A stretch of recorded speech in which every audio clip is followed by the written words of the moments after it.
I will begin by addressing the numerous benefits my opponent claims are exclusively related to marriage. These benefits include health insurance, retirement savings, and medical benefits. However, these benefits are not exclusively related to marriage. Plenty of single people receive these benefits through their job.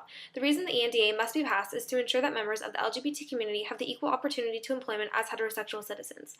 The ANDA would also protect workers from discriminatory hiring, firing, promotion, or compensation practices, as well as retaliation for reporting such practices, according to the American Civil Liberties Union website. As I proved in my last speech, the ANDA can offer tangible benefits to more members of the LGBT community. The rights offered through the ANDA will directly affect every member of the LGBT community who has a job, unlike marriage, who will only impact those who wish to get married.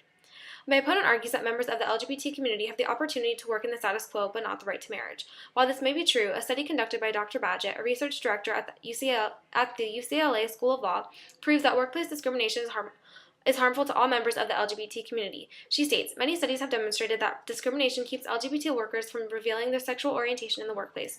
When fear of discrimination causes LGBT employees to conceal their sexual orientation, employers experience negative costs along with LGBT people themselves.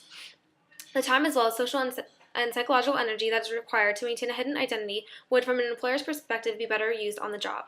This research demonstrates how the passage of the ANDA would help solve for the visibility argument made by my opponent. LGBT members who wish to get married have already declared their sexual orientation, but LGBT members who are discriminated at work keep them from revealing their sexual orientation. This is especially harmful because before same-sex marriage is legalized, we must first create an environment in which people can comfortably reveal their sexual orientation. Since the workplace environment is such a prevalent part of our society, this is what must be focused on before anything else.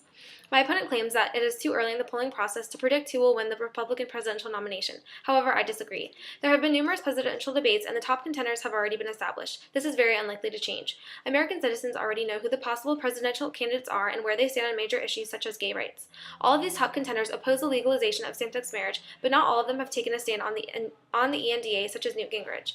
While it may not be likely that the next president will support the ANDA, it is proven that the next president will not support same-sex marriage, and that's including our current president, Obama.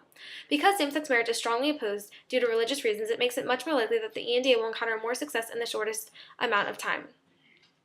This makes the ANDA the most strategic and realistic priority for the LGBT civil rights movement. Another reason the ANDA is more likely to pass than the legalization of same-sex marriage is that Congress has passed similar legislation before, as I mentioned in my previous speech. My opponent has yet to mention how the legalization of same-sex marriage would encounter more success than the ANDA. I also proved that the ANDA could result in the LGBT community gaining more rights, such as adoption. This would help to solve for the more than 1.5 million homeless children currently living in America, and my opponent never addressed this argument. My opponent has also failed to prove how the legalization of same-sex marriage would benefit more people than the ANDA. Like I mentioned before, marriage is a personal choice, but employment is something that everyone must have in order to ensure basic necessities. How is marriage more important than ensuring that every citizen has the opportunity to work and make certain that his or her basic necessities, such as food and housing, are provided for? I have proven that the ANDA would be more beneficial to the LGBT community than the legalization of same-sex marriage, and how it would solve for my opponent's arguments of equality, visibility, and spillover. First, marriage is merely a symbol, and the few tangible benefits marriage does offer can be accomplished through the ANDA. Second, Congress has passed legislation regarding employment in the past, making the ANDA more likely to encounter success, especially seeing as our next president will most likely not approve of same-sex marriage. If the ANDA passes, this will give the LGBT civil rights movement the necessary momentum it needs to pave the way for legislation.